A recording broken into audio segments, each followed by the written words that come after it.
Good morning students. तो आज हम पढ़ेंगे डिटर्मिनेंट। उसका ये फर्स्ट क्लास है। तो पहले हम लोग देखेंगे डिटर्मिनेंट में क्या क्या बेसिक फॉर्म सब होता है। बेसिक पहले समझ लेंगे। आज पूरा का पूरा फॉर्म जो भी है वो हम बेसिक ही बताएंगे डिटर्मिनेंट का। ठीक है। तो सबसे पहले हम लोग समझते हैं कि ये आखिर डिटर्मिनेंट होता क्या है। ध्यान देना है। डिटर्मिनेंट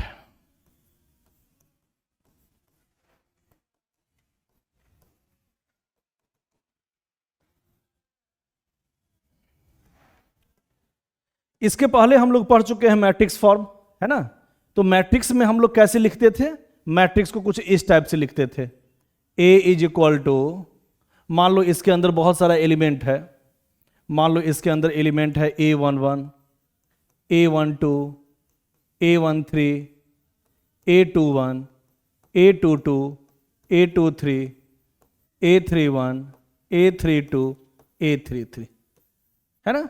ये हम 3x3 का एक मैट्रिक्स फॉर्म ले लिए हैं और इसी फॉर्म का हमको निकालना है डिटर्मिनेंट। लेकिन पहले हम लोग ये समझेंगे डिटर्मिनेंट होता क्या है। वो लगभग मैट्रिक्स फॉर्म जैसा ही होता है, लेकिन मैट्रिक्स में एक तरह से फॉर्म को रिप्रेजेंटेशन होता है। Number of row, number of column, एक फॉर्म को हम लोग कहते हैं मैट्रिक्स फॉर्म। लेकिन डिटर्मिनेंट उसी के वैल्यू को हम लोग कहते हैं डिटर्मिनेंट वैल्यू। जब इसी फॉर्म के वैल्यू को हम लोग निकालेंगे, उसका कुछ वैल्यू होगा, उसी को हम लोग कहेंगे यहाँ पे डिटर्मिनेंट वैल्यू। डिटर्मिनेंट हमेशा स्क्वायर मैट्रिक्स का ही निकल सकता है और उसका सिंबल है कुछ इस टाइप से, डिटर्मिनेंट ऑफ ए, या डेल्टा से भी हम लोग रिप्रेजेंट करते हैं। ठीक है। तो जैसे मान लो क्वेश्चन में पूछ दिया इसी फॉर्म का डिटर्मिनेंट वैल्यू निकालने के लिए, तो हम लोग इसको मॉड जैसा लिखते हैं, है ना। मॉड के जैसे रिप्रेजेंट करते हैं।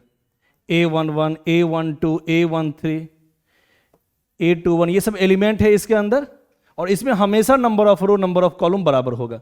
डिटर्मिनेंट फॉर्म में तभी निकल सकता है जब number of row, number of column बराबर हो। मतलब ये स्क्वायर मैट्रिक्स के लिए ही संभव है। ये हमेशा याद रखना है।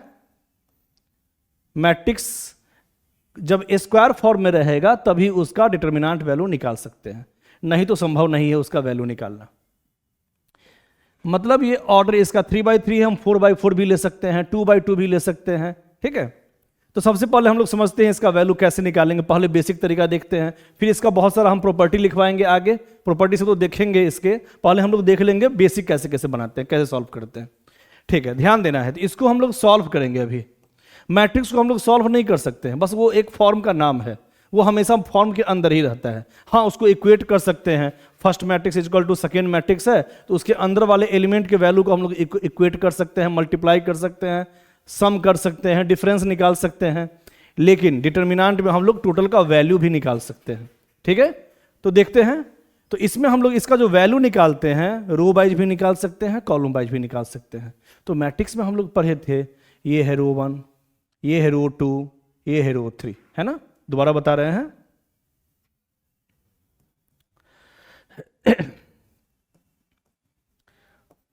रो 1, रो 2, रो 3, ये हो गया रो 1, ये रो 2, ये रो 3। कॉलम 1, ये हो गया कॉलम 2 और कॉलम 3। जैसे मैट्रिक्स में था रिप्रेजेंटेशन, सेम वही फॉर्म है। और ये सब उसका रैंक लिखा हुआ है। रैंक का मतलब पोजीशन। पोजीशन का मतलब जैसे A12 है, मतलब ऐसा एलिमेंट जो फर्स्ट रो और सेकेंड कॉलम का हो। रो 1 और कॉलम 2 सेकेंड कॉलम, है ना। जैसे यहाँ 2, 3 लिखा हुआ है, इसका क्या मतलब हो गया, ये सेकेंड रो का है। रो 2 पहले नंबर ऑफ रो लिखाता है, उसके बाद नंबर ऑफ कॉलम लिखाता है। तो ये सेकेंड रो का है और थर्ड कॉलम का है, इसलिए लिखा हुआ है A23। समझ में आ रहा है। मतलब पूरा फॉर्म वही मैट्रिक्स वाला है। अब इसको सॉल्व कैसे करते हैं वो हम लोग जानेंगे, ध्यान देना है। तो अभी हम कर रहे हैं with respect to row 1। With respect to row 1 हम किसी भी रो के रिस्पेक्ट में इसका वैल्यू निकालेंगे, सेम ही आएगा, या रो के रिस्पेक्ट में या कॉलम के रिस्पेक्ट में। कैसे भी इसका वैल्यू निकालें, आंसर सेम ही आएगा। निकालते कैसे हैं ये ध्यान देना है। तो इसको हम लोग डेल्टा से भी रिप्रेजेंट कर सकते हैं, बताए हैं अभी हम, या मॉड जैसे फॉर्म से भी रिप्रेजेंट कर सकते हैं। एक्चुअली में ये मॉड कहलाता नहीं है, मॉड है नहीं, ये है डिटर्मिनेंट फॉर्म। ठीक है। तो चलो देखते हैं, हम लोग सॉल्व करते हैं। तो अभी हम कर रहे हैं रो 1 के रिस्पेक्ट में। तो क्या करना है इसमें, सबसे पहले हम सबके बारे में बताएंगे, क्या उसका नाम है, माइनर्स किसका नाम है, को फैक्टर्स किसका नाम है, वो सब बाद में बताएंगे। पहले हम लोग बेसिक देखेंगे कि सॉल्व कैसे करते हैं इसको, ठीक है। तो जैसे हम A11 ले लिए, रो 1 का पहला एलिमेंट A11। इसके बाद क्या करना है, अपने मन से -1 का पावर, जो इसका रैंक है 1 1, फर्स्ट रो फर्स्ट कॉलम, उसको जोड़ के ऊपर पावर में लिख देना है। 1 + 1 2। जो भी यहां लिखा हुआ है एलिमेंट का position, first row first column, उसको रो जोड़ के -1 के पावर पे लिख देना है, ठीक है।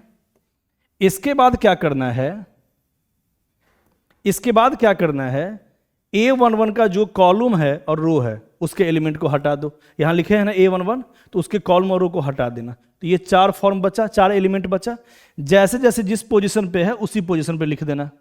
A22, A32, A23, A32।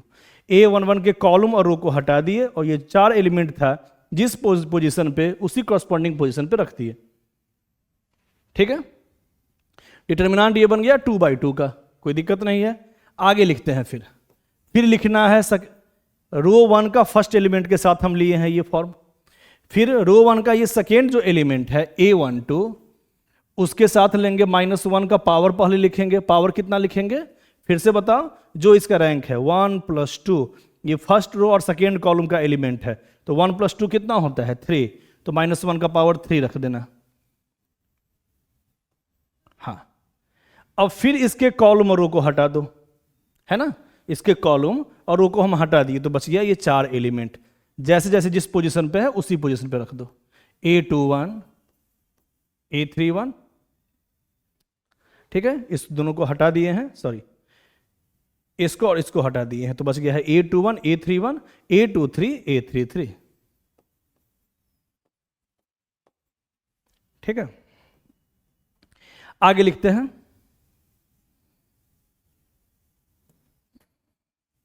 Plus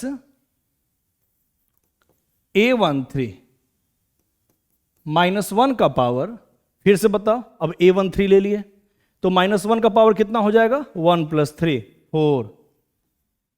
फिर से इसके कॉलम और रो को हटा दो। तो इसके कॉलम और रो को हटाएंगे तो यही 4 एलिमेंट बचेगा। जैसे जैसे लिखा हुआ है वैसे वैसे लिख देना है। A21, A31, A22, A32। दोबारा बता रहे हैं, अभी हम रो 1 के रिस्पेक्ट में बनाए हैं इस क्वेश्चन को।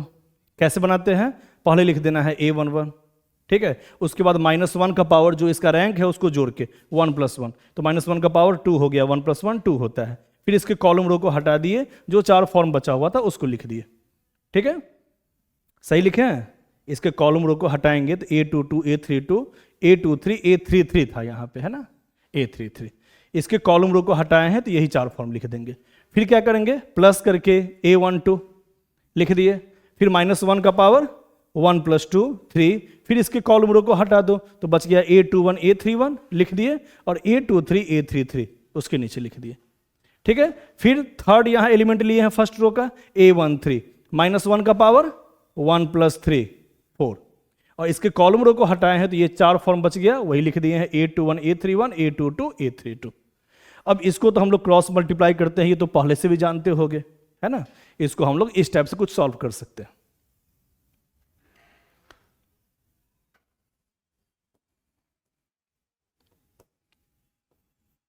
A11 -1 का पावर 2 कितना हो गया। अच्छा, अभी रहने देते हैं ना, अभी बस थ्योरी फॉर्म लिख रहे हैं इसलिए अभी रहने देते हैं।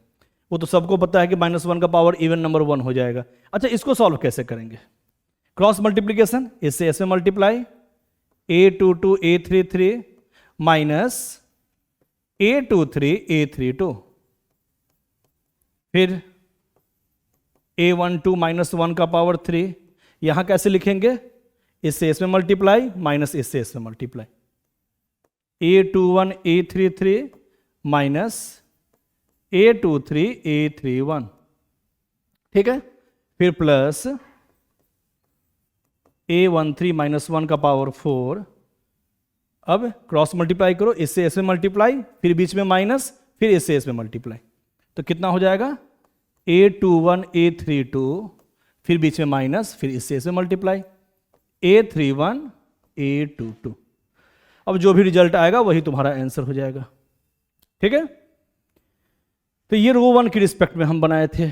अगर हम मान लो इसी क्वेश्चन को अब जो भी सॉल्व करने के बाद आंसर आ जाएगा वही तुम्हारा आंसर हो जाएगा। मेन फॉर्म यही है। ठीक है, ऐसे ही हम लोग बनाते हैं। अब किसका क्या नाम है वो तो आगे हम लोग जानेंगे, बनाते कैसे हैं ये तो समझ में आ गया होगा। ठीक है, अगर इसी क्वेश्चन को हम बनाते विथ रिस्पेक्ट टू मान लो कॉलम 2, हम रो के रिस्पेक्ट में भी ले सकते हैं, कॉलम के रिस्पेक्ट में भी ले सकते हैं। रो के रिस्पेक्ट में किसी भी रो के रिस्पेक्ट में ले सकते हैं, और कॉलम में भी किसी भी कॉलम के रिस्पेक्ट में हम इसको सॉल्व करेंगे, आंसर सेम ही आएगा। ठीक है, तो फिर से इसको हम सॉल्व करके देखें। अगर हम इस टाइप से सॉल्व करें, ध्यान देना है, अगर हम इस टाइप से सॉल्व करें, कैसे? कॉलम 2 के रिस्पेक्ट में, ये है कॉलम 2, ध्यान देना, कॉलम 1, कॉलम 2, कॉलम 3। अभी हम कर रहे हैं कॉलम 2 के रिस्पेक्ट में। अगर कॉलम 2 के रिस्पेक्ट में A12 पहले लिखेंगे, है ना, A12, फिर से कैसे बनाएंगे? तो A12 लिखेंगे, इसका एलिमेंट अब लिखना है हमको, तो A12 लिखेंगे तो -1 का पावर कितना लिख देंगे? 1 + 2, दोनों का सम 1 + 2 कितना होता है? 3।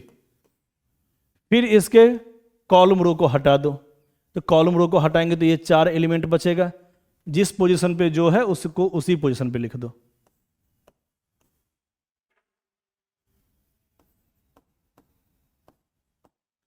है ना। A12 इसके कॉलम रो को हटाए हैं तो A21 A31 बचा और A23 A33 बचा। ठीक है, फिर प्लस अब हम ले रहे हैं A22, कॉलम 2 के रिस्पेक्ट में बना रहे हैं तो पहला एलिमेंट के साथ ले लिए फॉर्म। अब सेकेंड एलिमेंट के साथ लेते हैं फॉर्म, तो A22 लेते हैं, -1 का पावर 2 + 2 4, जो भी इसका रैंक है, जिसका पोजीशन है, उसमें number of row number of column को हम लोग जोड़ के -1 का पावर लिख देते हैं। फिर बताना इसके कॉलम और रो को हटा दो तो बच गया ये 4 फॉर्म। ठीक है, तो वही लिख देना है यहां पे A11 A31 और A13 A33 33। ठीक है, फिर ध्यान देना है, फिर A32 के साथ बताओ, सारा फॉर्म एक ही तरह से लिखाएगा। -1 का पावर कितना लिख दें? 3 + 2 5। फिर से, है ना, इस फॉर्म के अंदर कौन कौन सा एलिमेंट जाएगा? A32 के कॉलम रो को हटाओ, ये कॉलम और रो को हटा दो, तो ये 4 एलिमेंट बच गया। तो चारों एलिमेंट को पोजीशन पे लिख दो, A11 A21 A13 A23 A13 A23। फिर से वैसे ही क्रॉस मल्टीप्लाई करेंगे जैसे इसमें हम किए थे, वैसे ही सॉल्व कर लेंगे। फॉर्म समझ में आ गया होगा? हाँ। तो ध्यान देना है, ये तो समझ में आ गया। अब याद रखना एक चीज कि अभी तो हम बताए हैं कि इसको रो के रिस्पेक्ट में बना सकते हैं, रो 1 के रिस्पेक्ट में, रो 2 के रिस्पेक्ट में, रो 3 के रिस्पेक्ट में, कॉलम 1 कॉलम 2 कॉलम 3 किसी के भी रिस्पेक्ट में बनाएंगे, क्वेश्चन का आंसर सेम ही आएगा। अब इसको भी इवेल्युएट करेंगे, सॉल्व करेंगे तो आंसर सेम ही आएगा, इसको भी सिंप्लीफाई करेंगे, आंसर सेम ही आएगा। ठीक है, लेकिन अब इसका नाम क्या क्या है? जैसे इस फॉर्म का क्या नाम है, इस फॉर्म का क्या नाम है, हम लोग देखते हैं बारी बारी से। जैसे कोई अगर पूछ दे कि A11 का माइनर्स क्या है, ध्यान देना है, A11 का माइनर्स क्या है। जैसे कोई पूछ दे माइनर्स ऑफ A11, है ना, minors of A11,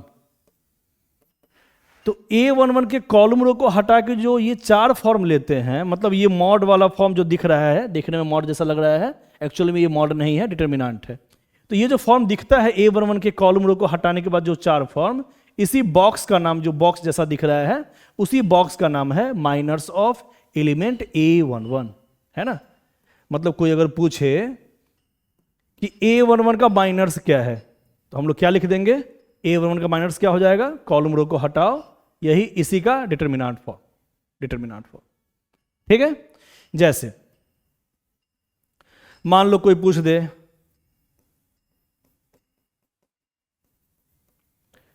minors of, अपने मन से हम पूछ रहे हैं, ठीक है, हम अपने मन से पूछ रहे हैं, A23 का जरा बताना, A23 का माइनर्स क्या होगा? माइनर्स ऑफ A23 क्या क्या आ जाएगा?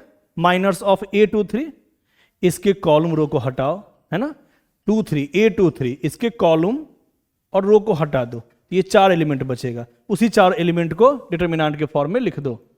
A23 कॉलम रो को हटाएंगे तो A11 A12 A31 A32,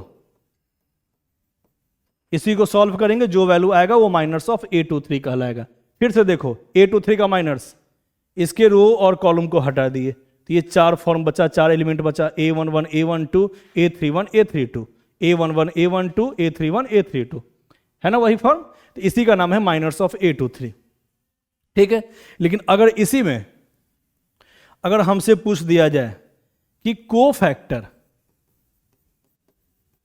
cofactors of A23, इसमें भी सेम ही काम करना है ना, A23 का कोफैक्टर्स, तो इसके कॉलम रो को हटाना, फिर से यही 4 फॉर्म फिर से लिख देना, यही सेम फॉर्म A11 A12 जो यहां लिखे थे वही फॉर्म लिखना है। लेकिन इसमें थोड़ा सा अंतर क्या हो जाएगा, यहां -1 का पावर 2 + 3 5 भी लिखाएगा। इसका मतलब जो एलिमेंट के साथ हम टोटल फॉर्म जो मल्टीप्लाई कर रहे थे ना, उसी का नाम कोफैक्टर्स ऑफ एलिमेंट A11 था। इसका नाम क्या है, कोफैक्टर्स ऑफ यहां से लेके यहां तक, ये पूरा फॉर्म A12 के अलावा जो भी फॉर्म बचा हुआ है, ये क्या है, कोफैक्टर्स ऑफ A12। मतलब इस बॉक्स का नाम सिर्फ है माइनर्स, और इस बॉक्स के साथ साइन भी अगर ले लेते हैं साथ में तो उसी का नाम है कोफैक्टर्स, है ना। वही यहां पे देख लो, माइनर्स ऑफ A23। अब A23 का माइनर्स क्या होगा दोबारा बताओ, इसके कॉलम रो को हटाए, ये 4 फॉर्म का जो बच रहा है डिटर्मिनेंट फॉर्म, उसी को हम लोग माइनर्स कहते हैं। और उसके पोजीशन जो है -1 का पावर, अगर उसका पोजीशन का सम कर देते हैं 2 + 3 5, और इसके साथ इस पूरे फॉर्म को लिखते हैं, तो इस पूरे फॉर्म का नाम कोफैक्टर्स पड़ जाता है। हल्का सा अंतर है। जैसे हम पूछेंगे A13 का, ध्यान देना, A13 का कोफैक्टर्स क्या है। A13 का कोफैक्टर्स, कॉलम रो को हटाए, ये 4 फॉर्म जो यहां लिखा हुआ है, -1 to the power 4 multiply this, ये कोफैक्टर्स ही तो है। इसका मतलब हम एलिमेंट को कोफैक्टर से तो मल्टीप्लाई करते हैं, तो A13 का कोफैक्टर्स ये पूरा फॉर्म हो गया, और A13 का माइनर्स सिर्फ ये फॉर्म हो गया। कोई पूछे A12 का क्या होगा कोफैक्टर्स, ये पूरा फॉर्म बच गया, A12 के अलावा जो भी फॉर्म है पूरा फॉर्म बच गया, और A12 का माइनर्स क्या हो गया, ये फॉर्म बच गया। समझ में आ गया, है ना। किसी भी एलिमेंट का निकाल सकते हैं। जैसे A22 का क्या होगा माइनर्स, कॉलम रो को हटाओगे, ये 4 फॉर्म जो बचेगा, इस 4 फॉर्म का जो बनेगा डिटर्मिनेंट वैल्यू, उसी को हम लोग क्या कहेंगे, माइनर्स। और साइन भी लगा देंगे, -1 का पावर 2 + 2, तो साइन के साथ बोलेंगे माइनर्स को, तो उसको हम लोग कहेंगे कोफैक्टर्स। ठीक है, समझ में आ गया होगा। हाँ, तो माइनर्स कोफैक्टर समझ में आ गया होगा, ठीक है। हाँ, ध्यान देना, दोबारा ध्यान देना। जैसे मान लो एक हम एग्जांपल लेते हैं, डेल्टा इज इक्वल टू, मान लो हम ले लिए 1 2 3 3 5 6 7 8 0, ठीक है, ये हम एक ले लिए डिटर्मिनेंट फॉर्म। अब हमको जरा बताना है माइनर्स और कोफैक्टर्स हम पूछेंगे, जरा बताना है, ध्यान देना है। एक एग्जांपल ले लिए डिटर्मिनेंट फॉर्म का, तो अगर हम यहां पूछ दें माइनर्स ऑफ 1, तो क्या होगा माइनर्स ऑफ 1 का माइनर्स बताना है, तो कॉलम रो को हटा दो, है ना, कॉलम रो को हटाएंगे तो क्या बचेगा 5 6 8 0, ठीक है। 1 का क्या होगा माइनर्स, कॉलम रो को हटाएंगे तो 5 6 8 0, इसका वैल्यू भी निकाल दो, 5 × 0 0, -6 × 48 -48, ठीक है। अगर हम यही पूछते कोफैक्टर, ध्यान देना है, कोफैक्टर्स ऑफ 1, तो क्या होता, कोफैक्टर्स का मतलब फिर से इसके कॉलम रो को हटा दो, 5 6 8 0, है ना, इसके कॉलम रो को हटाए तो लिखे 5 6 8 0, और यहां -1 का पावर भी लिखते हैं। बस माइनर्स और कोफैक्टर्स में इतना ही का अंतर है। ये फॉर्म तो दोनों में लिखते हैं, लेकिन कोफैक्टर्स में -1 का पावर क्या लिखते हैं, इसका जो रैंक है, रैंक का मतलब पोजीशन जो है, क्या पोजीशन है इसका पोजीशन है फर्स्ट रो फर्स्ट कॉलम, है ना, 1 1 पोजीशन है, 1 1 1 का मतलब फर्स्ट रो, और फिर 1 का मतलब फर्स्ट कॉलम, ठीक है। तो 1 + 1 कितना होता है 2, तो -1 का पावर 2 × दिस फॉर्म, ठीक है। अब जो भी वैल्यू आएगा, -1 का पावर इवन नंबर तो 1 ही होगा, और यहां हो गया 0 - फिर से 48, फिर से -48 ही आंसर आ रहा है। ठीक है, ये तो समझ में आ गया।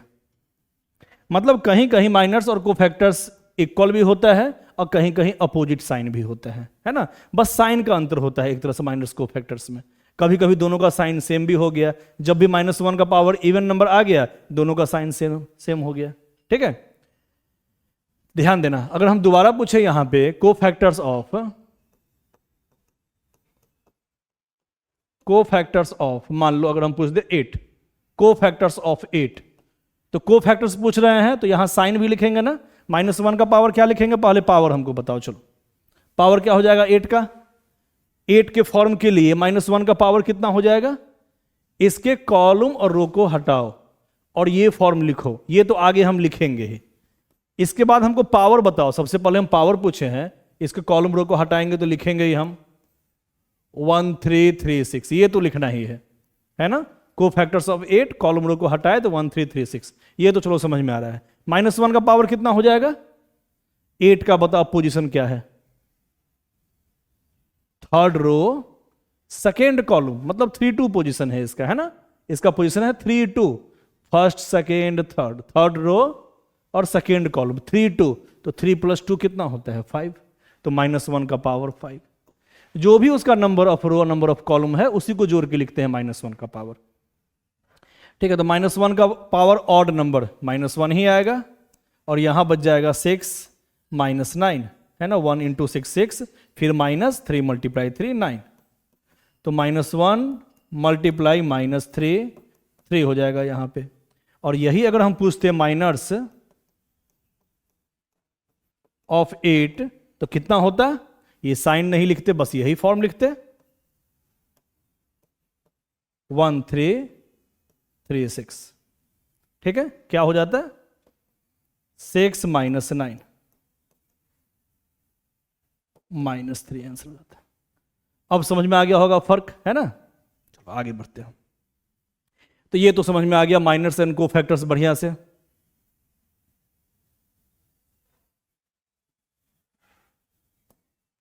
हाँ, तो अभी हम जो सीख रहे थे डिटर्मिनेंट निकालना, कैसे सीखे थे, ध्यान देना। दोबारा एक बार हम लोग देखेंगे पूरे फॉर्म को।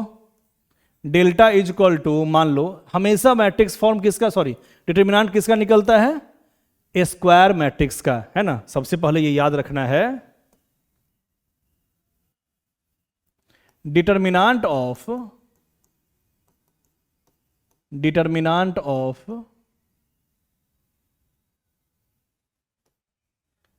a matrix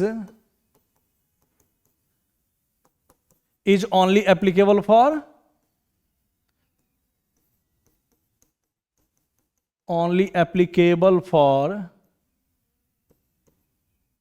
है ना, only applicable for a square matrix। Spelling पे मत जाना, लिख देते हैं स्पेलिंग, चलो APP applicable for square matrix. Square matrix form में रहेगा तभी डिटर्मिनेंट एप्लीकेबल है ना। इसको याद रखना है। जैसे अभी हम पूछ रहे थे, मान लो एक मैट्रिक्स है, मतलब सबसे पहले हम लोग को मैट्रिक्स चैप्टर अच्छा करना है। मैट्रिक्स चैप्टर अगर समझ में आता है, बेसिक भी समझ में अगर आता है तो डिटर्मिनेंट में दिक्कत नहीं होता है। ठीक है, तो ध्यान देना। A इज इक्वल टू, मान लो कोई मैट्रिक्स है, फिर से बता रहे हैं, मान लो इसके अंदर एलिमेंट सब है, फिर से वही चीज A11 A12 A13, ध्यान देना, A21 A22 A23 A31 A32 A33, ये सब इसका पोजीशन लिखा हुआ है, मतलब number of row number of column के रिस्पेक्ट में लिखा हुआ है। ये 3-2 का मतलब दोबारा बताओ, थर्ड रो और सेकेंड कॉलम, इसलिए 3-2 लिखा हुआ है। पहले नंबर ऑफ रो लिखाता है, उसके बाद हमेशा नंबर ऑफ कॉलम लिखाता है। ये जैसे 3-1 है, इसका मतलब थर्ड रो फर्स्ट कॉलम, 2-3 का मतलब सेकेंड रो थर्ड कॉलम, है ना, उसी का एलिमेंट। तो ये हमेशा स्क्वायर फॉर्म में ही रहेगा। स्क्वायर फॉर्म का मतलब या तो 3/3 या तो 2/2 या तो 4/4 या तो 5/5, कुछ ऐसा ही रहेगा, है ना। हाँ, वैल्यू कैसे निकाल रहे थे हम लोग, with respect to row 1 with respect to row 2, किसी के रिस्पेक्ट में भी निकाल सकते हैं वैल्यू। तो चलो इस बार हम निकाल रहे हैं रो 3 के रिस्पेक्ट में। कैसे लिखेंगे, ध्यान देना है, फिर से ध्यान देना है। अभी इसको हम सॉल्व करेंगे। Determinant value of A with respect to row 3। चलो रो 3 के रिस्पेक्ट में हम सॉल्व करना चाहते हैं। रो 3 का मतलब ये हो गया रो 1, रो 2, रो 3, इसके रिस्पेक्ट में, है ना। तो इसी का एलिमेंट ले लो, इसका एलिमेंट ले लो A31। अब क्या लिखेंगे? अब लिखेंगे -1 का पावर। बताओ कितना लिखे इसका पावर? 3 + 1 4। फिर क्या करेंगे? 31 के कॉलम रो और कॉलम को हटाएंगे, है ना। A31 लिए हैं, अभी रो 3 के रिस्पेक्ट में हमसे इसको सॉल्व कर रहे हैं। तो इसके रो और कॉलम को हटाएंगे तो क्या बचेगा? यही फॉर्म बचेगा। इसको लिख देंगे बॉक्स के अंदर A12 A22 और A13 A23, है ना। A31 के रो और कॉलम को हटाए हैं, यही 4 फॉर्म बचा है। A12 A22 A13 A23 लिख दिए। प्लस फिर से बताओ, अभी हम रो 3 के रिस्पेक्ट में ले रहे हैं तो पहला एलिमेंट ले लिए, अब सेकेंड एलिमेंट ले लो A32। फिर से -1 का पावर 3 + 2 5 लिख दो। फिर से इसके कॉलम और रो को हटाओ तो ये 4 एलिमेंट बचेगा।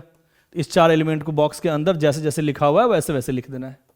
A11 A21 A13 A23, ठीक है। फिर बताना है प्लस, अब लिखेंगे A33, A31 हो गया, A32 हो गया, A33 लेंगे। फिर बताओ -1 का पावर कितना लिखें? 3 + 3 6। फिर इसके कॉलम रो को हटाएंगे तो यही 4 फॉर्म बचा। A11 A21 A12 A22, है ना। A33 के कॉलम रो को हटाए हैं तो A11 A21 A12 A22 वही फॉर्म लिख दिए हैं, ठीक है। ये फॉर्म तो पहले भी लिखना सिखलाए थे कि किसी भी रो के रिस्पेक्ट में हम लिख सकते हैं, लेकिन थोड़ा अभी यहां पे समझना है, ध्यान देना। इसका बहुत सारा प्रॉपर्टी है, वो सब बाद में बताएंगे। अभी पहले हम बेसिक खत्म कर रहे हैं, ठीक है। पहले बेसिक बता देते हैं, उसके बाद उसका बताएंगे प्रॉपर्टी, इसका शॉर्टकट भी बताएंगे, ठीक है। वो सब आगे। अभी देखते हैं पहले बेसिक फॉर्म। पहले हम लोग को सीखना है basic form of determinant, minors and cofactors. पहले इसको थोड़ा सा दिमाग कंसंट्रेट करके इसको समझना है, क्योंकि इसका आगे यूज है बहुत ज्यादा, ठीक है। हाँ, अब अभी हम तुम लोग को बताए थे कि A31 का ये जो पूरा फॉर्म है इसका नाम क्या होता है? कोफैक्टर्स, है ना। इसका नाम है कोफैक्टर्स। जैसे तुमसे अगर हम पूछें, फिर से बताना, ध्यान देना, अगर हम पूछें फिर से, अब यहां समझना है, कोफैक्टर्स ऑफ A31, तो कोफैक्टर्स को हम लोग रिप्रेजेंट करते हैं A से, A31, है ना। कहीं पे भी लिखा हुआ हो A के फॉर्म में, इसका मतलब कोफैक्टर्स ऑफ A31। तो A31 का कोफैक्टर्स क्या होता है? जो इसके कॉलम रो को हटा के ये जो फॉर्म लिखे हैं साइन के साथ, इस पूरे फॉर्म का ही तो नाम है कोफैक्टर्स ऑफ एलिमेंट A31, है ना। कोफैक्टर्स ऑफ एलिमेंट A31, उसका जो ये फॉर्म बचता है यही तो कोफैक्टर्स होता है, अभी जस्ट बताए थे, है ना। तो इतना इक्वल टू क्या लिख दे? इतना इक्वल टू -1 का power 4 A12 A13 A22 A23, ठीक है। फिर से बताना, अगर हम यही पूछ दें माइनर्स ऑफ A31, इसी एलिमेंट का माइनर्स, इसी एलिमेंट का माइनर्स, है ना। अब एलिमेंट यहां से देखो चाहे एलिमेंट यहां से देखो, बात बराबर है। तो A31 का माइनर्स, कॉलम रो को हटा के जो 4 फॉर्म बचा हुआ था ये वाला फॉर्म, उसी डब्बा का नाम, उसी डिटर्मिनेंट फॉर्म का नाम क्या है? माइनर्स, विदाउट साइन के साथ। साइन के साथ ले लेंगे तो वो पूरे फॉर्म को कहेंगे हम लोग कोफैक्टर्स। वो अलग बात है कि कभी कभी कोफैक्टर्स और माइनर्स बराबर हो जाता है वैल्यू, है ना। लेकिन लिखते कैसे हैं वो अभी सीखना है। तो A31 का माइनर्स क्या हो जाएगा? बस ये फॉर्म। चाहे यहां से भी देख सकते हो, A31 का माइनर्स क्या होगा? कॉलम रो को हटा दो, ये 4 फॉर्म को लिख देना है। A12, है ना, कॉलम रो को हटाओ, A12 A13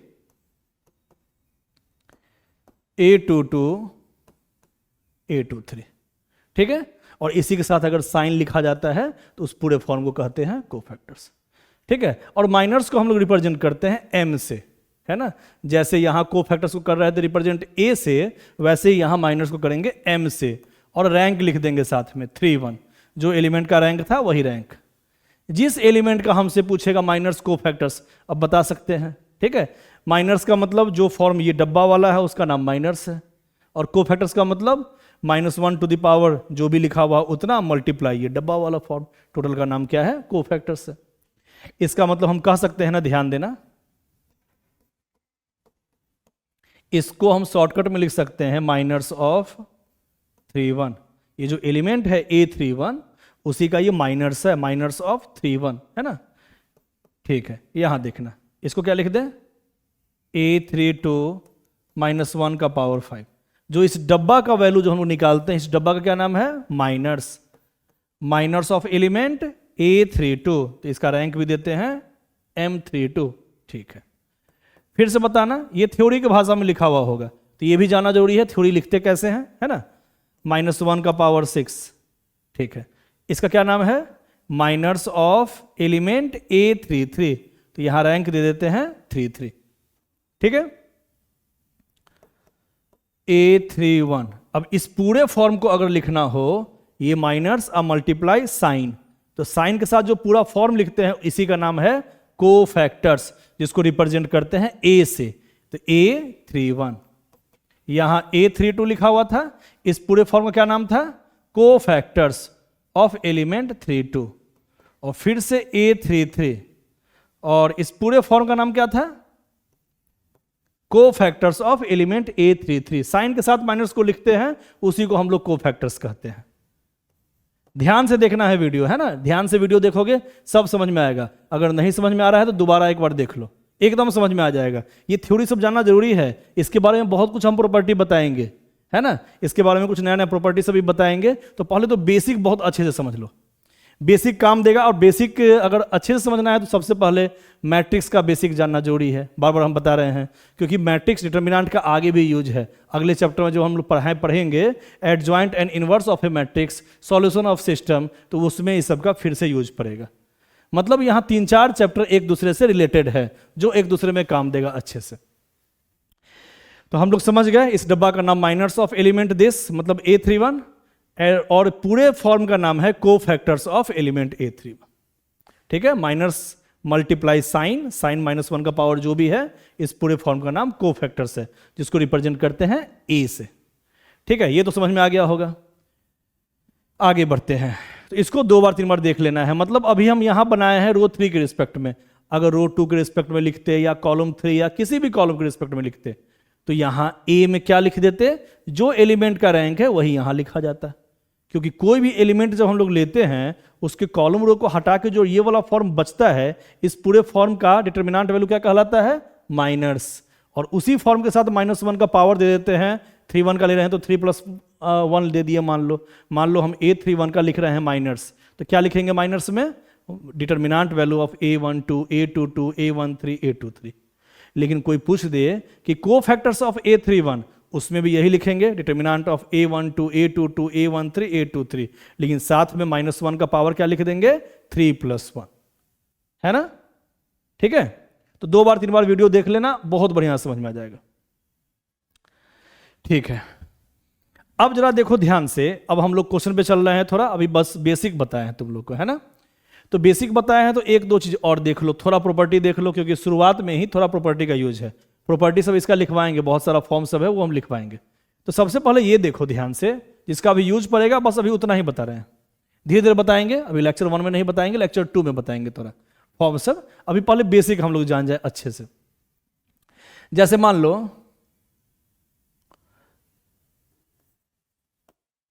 कोई एक मैट्रिक्स फॉर्म है ABCD, ये कोई मैट्रिक्स फॉर्म है, ठीक है, और K × A दे दिया। कहे ना, मैट्रिक्स अगर मालूम रहेगा तभी डिटर्मिनेंट में मन लगेगा, समझ में आएगा अच्छे से। इसीलिए कम से कम बेसिक लेक्चर जो भी है पीछे का वो देख लेना है। शुरुआत वाला जो भी हम बताए हुए हैं 8-10 लेक्चर, वो देख लेना है। आधा घंटा का लेक्चर सब है, आराम से देख सकते हो, चाहोगे 1 दिन 2 दिन में रिवाइज कर सकते हो। ठीक है, हाँ देखो यहाँ पे मैट्रिक्स में अगर कोई स्केलर क्वांटिटी से मल्टीप्लाई करते हैं, कोई कांस्टेंट फॉर्म हो चाहे कोई एक एलिमेंट वाला फॉर्म हो, इसको हम कह सकते हैं अपने भाषा में एक एलिमेंट वाला फॉर्म। तो एक एलिमेंट कहीं पे भी बाहर रखा हुआ हो तो जब के अंदर जाएगा तो किससे किससे मल्टीप्लाई होगा, किस किस एलिमेंट से मल्टीप्लाई होगा? सारे एलिमेंट से, के ए, के बी, के सी, के डी। सबको पता है, मैट्रिक्स में हम लोग देखे थे, कोई भी कांस्टेंट से मल्टीप्लाई होता है तो अंदर वाले सारे एलिमेंट से मल्टीप्लाई होता है, ठीक है। लेकिन डिटर्मिनेंट में ऐसा नहीं होता है, तो ध्यान देना है। डिटर्मिनेंट में क्या होता है, डिटर्मिनेंट ऑफ ए अगर हम लिखेंगे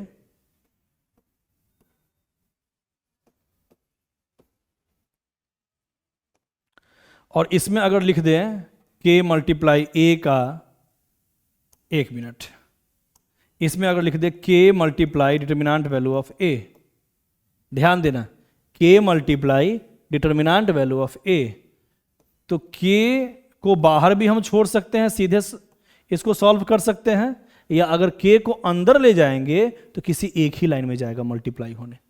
याद रखना क्या बोल रहे हैं, यहां जब डिटर्मिनेंट फॉर्म में अंदर जाएगा के फॉर्म जब अंदर जाएगा, ध्यान देना, तो किसी एक ही लाइन में जाएगा। किसी एक लाइन का मतलब या तो रो वाइज मल्टीप्लाई होगा, किसी एक ही रो में मल्टीप्लाई होगा, या किसी एक ही कॉलम में मल्टीप्लाई होगा। अब तुम्हारा मन है जिसमें ले जाओ, जिससे मल्टीप्लाई कर दो, लेकिन किसी एक ही रो में करोगे या किसी एक ही कॉलम में के से सारे एलिमेंट में मल्टीप्लाई करोगे। तो मान लो ये रो 1 में चला गया के, तो हम इसको ऐसे लिख सकते हैं के ए, के बी, सी डी। हम इसको ऐसे भी लिख सकते हैं, के अगर फर्स्ट रो में ना जाए, फर्स्ट कॉलम में चला जाए, तो इसको लिख सकते हैं के ए, के सी, बी डी, ठीक है, ऐसे भी लिख सकते हैं। के अगर सेकेंड रो में ले जाओ तो पर भी कोई दिक्कत नहीं है, लेकिन किसी एक ही लाइन में जाएगा, है ना, बस इतना ही याद रखना है, रो वाइज लाइन हो या कॉलम वाइज, किसी एक ही लाइन में के से मल्टीप्लाई होगा, ऐसे लिखते हैं। उसके बाद वैल्यू निकालेंगे तो जो इसका वैल्यू आएगा वही सारे का वैल्यू आएगा, ठीक है। तो इसको तो समझना जरूरी है। इस फॉर्म को प्रॉपर्टी वाले कॉपी में, जो भी है थ्योरी वाले कॉपी में, उसको लिख लेना। ये पहला प्रॉपर्टी समझ लो इसको। अभी बहुत सारा फॉर्म बताएंगे, अभी तो बस बेसिक फॉर्म हम बता रहे हैं, ठीक है।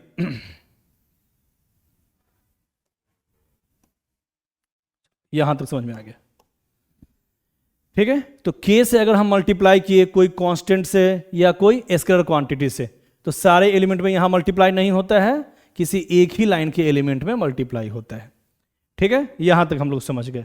लेकिन अगर के ए का निकाले डिटर्मिनेंट वैल्यू, तो इसका मतलब पहले समझो। इसका मतलब हुआ ये के ए कोई मैट्रिक्स फॉर्म है और उस मैट्रिक्स फॉर्म का हम लोग निकाल रहे हैं डिटर्मिनेंट वैल्यू।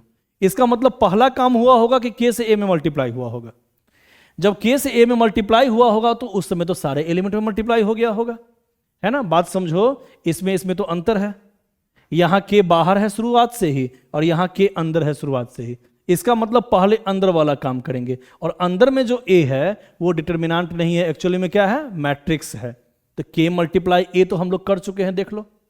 मतलब हम लोग जब भी सॉल्व करते हैं डिटर्मिनेंट, तो अंदर वाले फॉर्म को हम लोग मैट्रिक्स समझ के काम करेंगे। तो के से ए में मल्टीप्लाई होगा तो क्या लिखेंगे, यही फॉर्म लिखेंगे,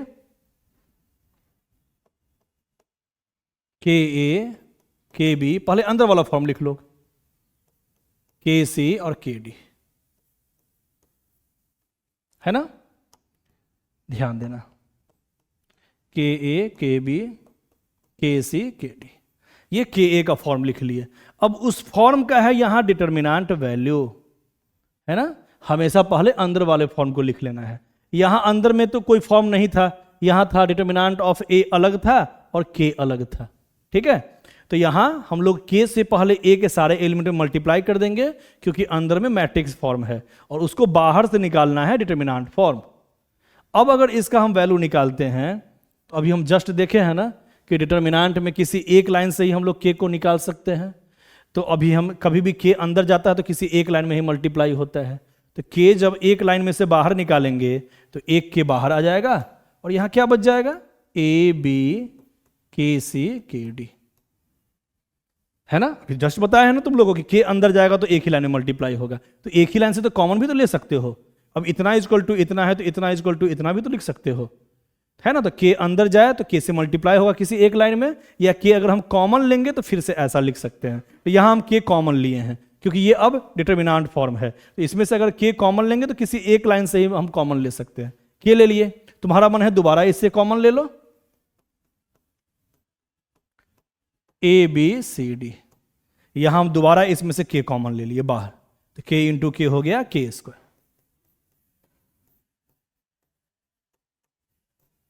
है ना। हम जब अंदर में फॉर्म लिखे हैं मैट्रिक्स फॉर्म, तो k से तो सब में मल्टीप्लाई हुआ था, यहां हम लोग देखे थे। अब उसका निकालना था यहां डिटर्मिनेंट वैल्यू। डिटर्मिनेंट में हम लोग जानते हैं अब k जब बाहर निकालेंगे तो इससे एक अलग k निकलेगा और इससे एक अलग k निकलेगा, क्योंकि डिटर्मिनेंट में k जब भी अंदर जाता है तो किसी एक लाइन से ही मल्टीप्लाई होता है, इसका मतलब किसी एक लाइन से ही कॉमन भी बाहर निकाल सकते हैं। तो k यहां से बाहर निकाले हैं और यहां से भी k बाहर निकाल दिए हैं, ये k स्क्वायर बन गया। अब ध्यान से देखो, k square into this form क्या है, ये फॉर्म है तुम्हारा डिटर्मिनेंट ऑफ a, a के बराबर डिटर्मिनेंट ऑफ a। इसका मतलब k जब भी अंदर रहेगा वो बाहर निकलेगा, तो यहां तो k स्क्वायर बन गया, है ना। k a का determinant value is equal to k square of determinant value of a, है ना। दोबारा हम समझा रहे हैं, एक बार और समझो, ध्यान देना है, दोबारा समझो। इसको पहले लिख लेना है, जो भी हम लिखवाएं उसको लिख लेना है। फिर से एक बार देखो,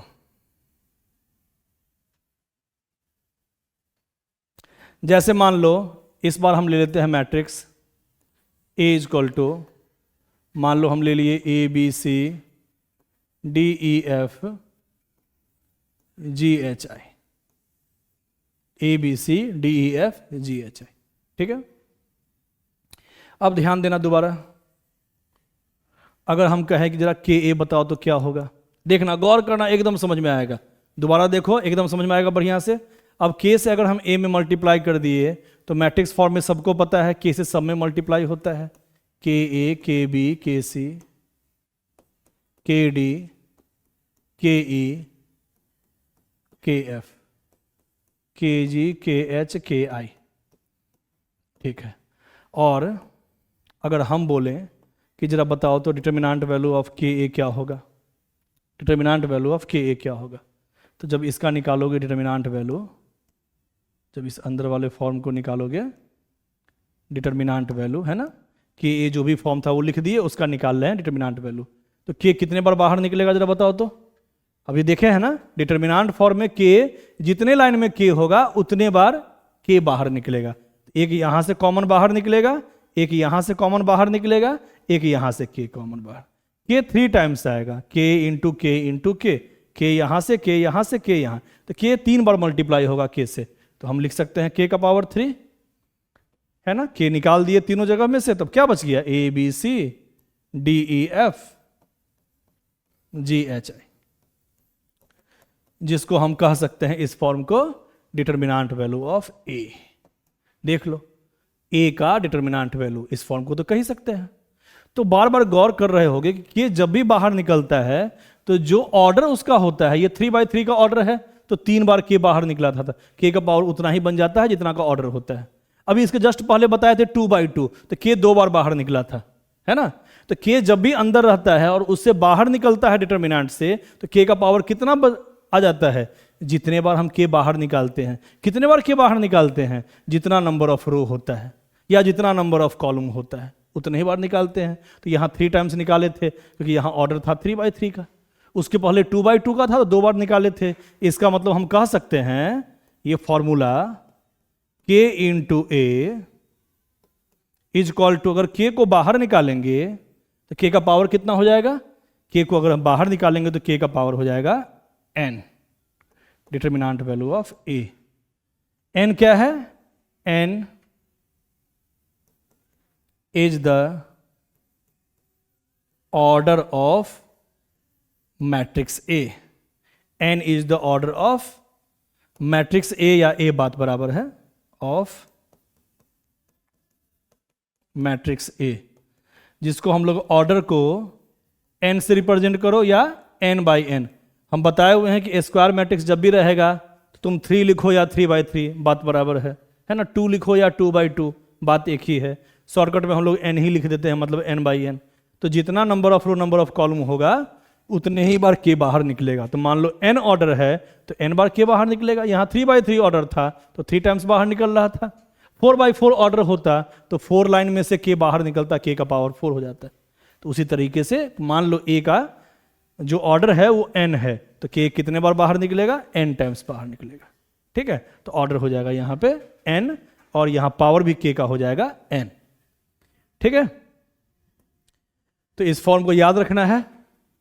ये सब जो भी एग्जाम्पल बताए हैं बढ़िया से लिख लेना है कॉपी में। इस प्रॉपर्टी का हम लोग आगे यूज भी करेंगे।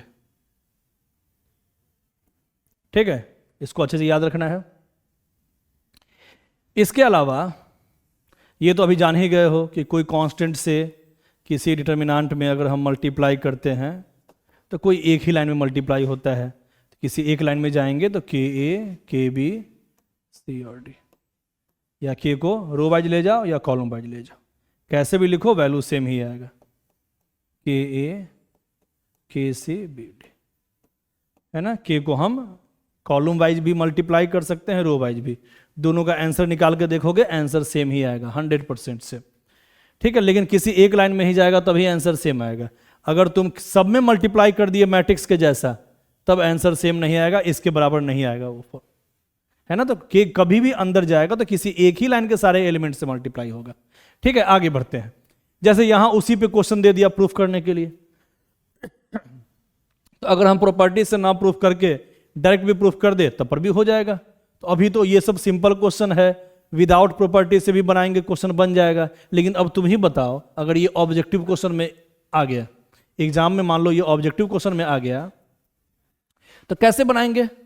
हम तो अभी जस्ट जान गए फॉर्मूला, डायरेक्ट फॉर्मूला जान गए कि ए का जितना ऑर्डर होगा वही 3 का पावर बन जाता है।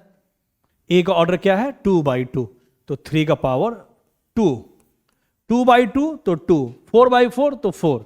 जितना ऑर्डर रहेगा उसका एक फॉर्म लिख देना है।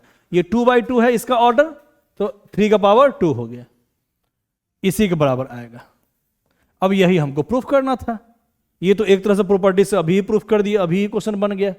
लेकिन हमको यहाँ एग्जाम्पल दिया हुआ है तो अभी तो इससे प्रूफ करना है। ठीक है, अभी जो एग्जाम्पल दिया हुआ है उससे हमको डायरेक्ट प्रूफ करना है, सिंपल लैंग्वेज में सीधे बना देना है।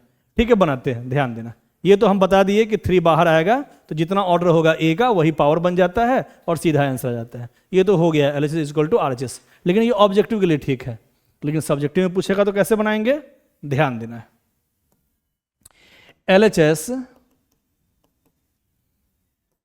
3a, तो हम क्या बताया था तुम लोग को, पहले 3 से a में मल्टीप्लाई करो।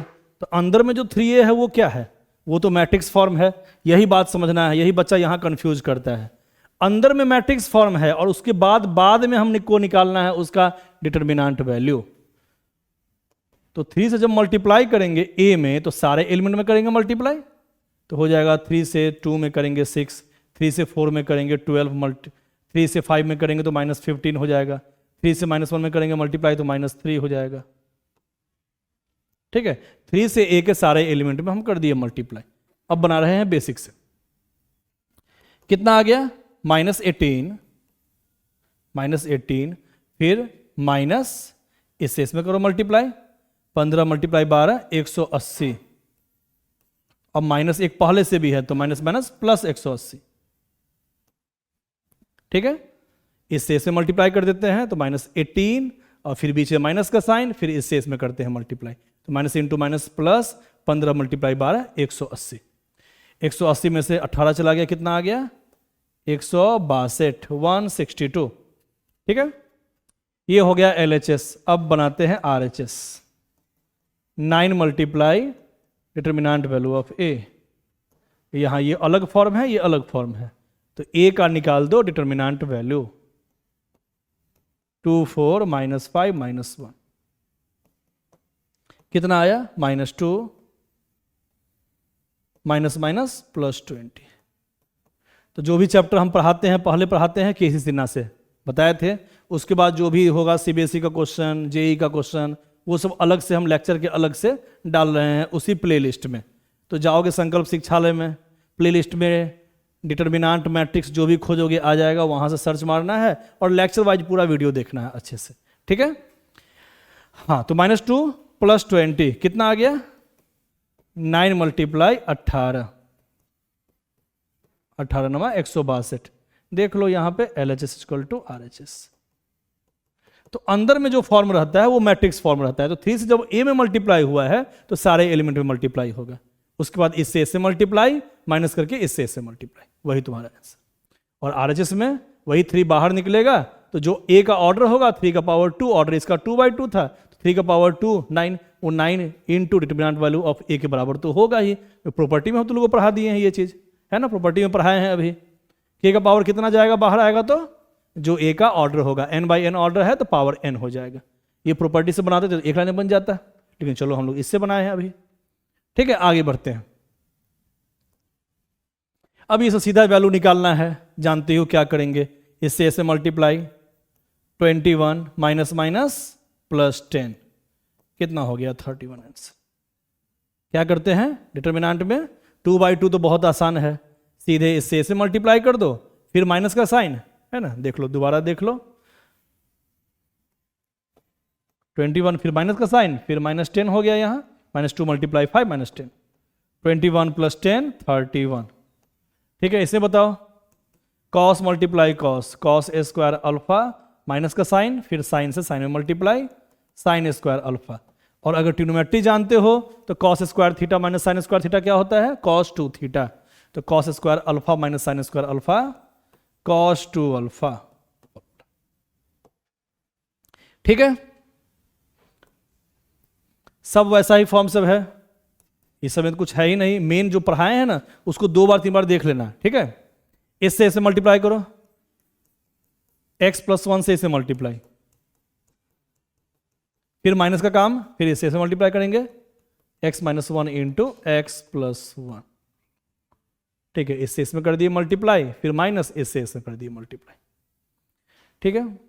हाँ, कॉमन भी निकाल सकते थे जो बताए थे, है ना। किसी एक लाइन में कॉमन हो तो डिटर्मिनेंट में तो किसी एक ही लाइन से कॉमन बाहर निकल जाता है, तो x + 1 यहां हम बाहर निकाल सकते थे, ठीक है। तो x² - x + 1 से इसमें किए हैं मल्टीप्लाई, फिर x - 1 से x + 1 से किए, ठीक है। कुछ कॉमन है दोनों में, कॉमन निकाल दो, x + 1 क्या बच गया? x² - x + 1 minus x + 1 common लिए हैं तो x - 1 अंदर बच गया, कितना आ गया? x + 1 x² - x + 1 minus x minus minus +1, इतने पे भी छोड़ सकते हो, x² - 2x + 1, इतना पे भी छोड़ सकते हो, चाहे मन होगा तो सिंप्लीफाई कर देना, पूरा एक्सपेंड कर देना, वो कोई दिक्कत नहीं है। आगे बढ़ते हैं। हाँ, ये देखो तो कैसे बनाया जाए, फिर से इससे इसमें करो multiply, a + ib × a - ib, फिर माइनस का काम, c + id × -c + id, ठीक है। तो a + ib ध्यान देना है, सीधे मल्टीप्लाई भी कर सकते हो, नहीं तो एक काम करो, इसमें से माइनस कॉमन ले लो, है ना। इसमें से हम माइनस कॉमन लेंगे तो यहां c बचेगा, यहां -id, इसमें से माइनस कॉमन लिए हैं तो c - id, और यहां c + id, तो माइनस इंटू माइनस सबको पता है प्लस हो जाएगा यहां पे। और यहां देखना a + b × a - b, a² - b का स्क्वायर वाला फॉर्म है यहाँ पे, है ना।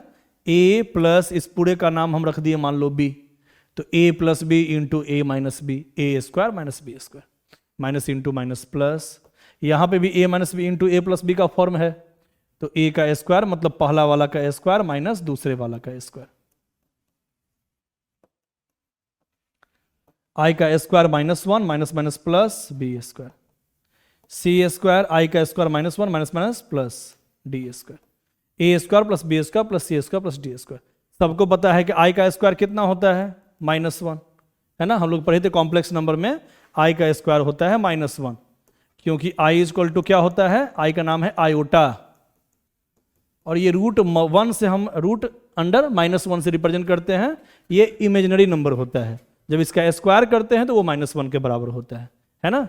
ये सब फॉर्म तो याद रखना पड़ेगा, ये हमेशा बीच में आएगा। i³ इक्वल टू, सॉल्व करके देख लो, i² -1 into i minus i, और i का पावर 4 कितना हो जाएगा, i² into i² -1 into -1 plus 1। इस फॉर्म को तो हमेशा याद रखना है।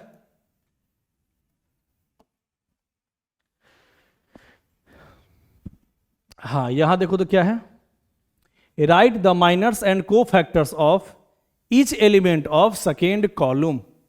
ये जो सेकेंड कॉलम है इसका सारे एलिमेंट का हमको को फैक्टर्स बताना है, ठीक है, को फैक्टर्स एंड माइनर्स भी बताना है, ठीक है। अच्छा, इसका अगर हम पूछें कि अगर इसको हम लिखते हैं मैट्रिक्स फॉर्म में, चाहे डिटरमिनेंट फॉर्म में ही रहने देते हैं, बस इसका हमको रैंक सब बता दो, सारे एलिमेंट का हमको रैंक बताओ। इसका रैंक क्या है, एलिमेंट के फॉर्म में लिखो। चलो, हम इसको मान लिए A11, इसको मान लिए A12, इसको A13, A21, A22, A23, इसको मान लिए A31, A32 और ये A33, है ना। ऐसे ही मानते हैं हम लोग रैंक के साथ। तो ये सब इसका रैंक लिखा हुआ है। हमको निकालना क्या है, माइनर्स ऑफ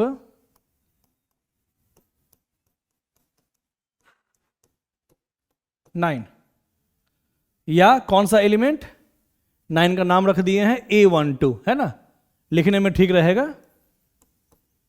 A12। इसका जो रैंक हम लिख दिए हैं A12 से रिप्रेजेंट कर दिए हैं। अब बताओ इसका माइनर्स क्या होगा, बताए थे ना, 9 का क्या होगा माइनर्स, है ना, डिटरमिनेंट वैल्यू ऑफ 9 के कॉलम रो को हटा दो, इसके कॉलम और रो को हटा देंगे तो बचेगा ये 4 एलिमेंट, है ना, 3 5 7 5। 9 के कॉलम रो को हटा दिए, 3 5 7 5। अब कर दो क्रॉस मल्टीप्लाई, 15 माइनस 35 माइनस 20, ठीक है। अब इसी का कह रहा है को फैक्टर्स ऑफ 9 कहो या A12 एलिमेंट कहो। क्या लिखे जरा बताओ तो, सर -1 का पावर पहले लिखिए, जो इसका रैंक है, रैंक क्या है 1 2, मतलब 1 + 2 इसका पावर बन जाएगा, 1 + 2 3 हो गया, और उसके बाद तो वही 9 का कॉलम रो को हटाएंगे तो यही चारों लिखेंगे जो इसमें लिखते थे, 3 7 5 5। -1 का पावर 3 -1 ही होता है, और इसका वैल्यू तो हम लोग निकाल चुके हैं -20, ये हो गया +20, ठीक है।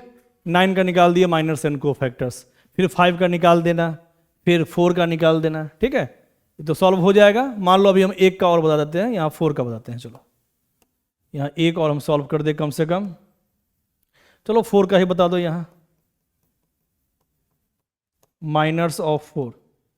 अब इसमें कंफ्यूजन नहीं करना कि ये 5 है तो यहाँ भी 5 लिखा हुआ, यहाँ भी 5 लिखा हुआ, तो उससे हमको मतलब नहीं है, हम उसका पोजीशन लिख देंगे, अपने आप समझ में आ जाएगा हम क्या ले रहे हैं।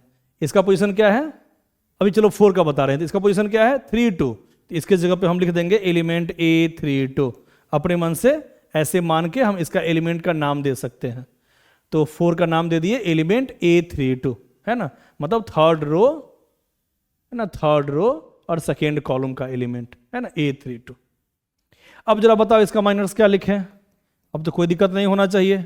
अब सीधे बताओ, चलो इसका कॉलम रो को हटाएंगे, है ना, कॉलम रो को हटाए, यही चारों बचा, तो क्या करेंगे, इससे इसमें मल्टीप्लाई, तो 28 - 21, ये हो गया 28 - 21, 28 - 21 7। और यही अगर हम पूछ दें को फैक्टर्स ऑफ 4, तो क्या करेंगे, सबसे पहले -1 का पावर देंगे। कितना पावर देंगे, -1 का power 3 + 2, third row second column का एलिमेंट है, तो 3 + 2, -1 का पावर 3 + 2 5। और अंदर में क्या लिखेंगे, इसके कॉलम रो को हटाएंगे, ये जो 4 फॉर्म बचा हुआ है उसी क्रॉस मल्टीप्लाई, 4 7 जा 28 - 21, मतलब सेम फॉर्म यही 28 - 21। -1 का पावर ऑड नंबर -1 ही हो जाएगा, मल्टीप्लाई 7 -7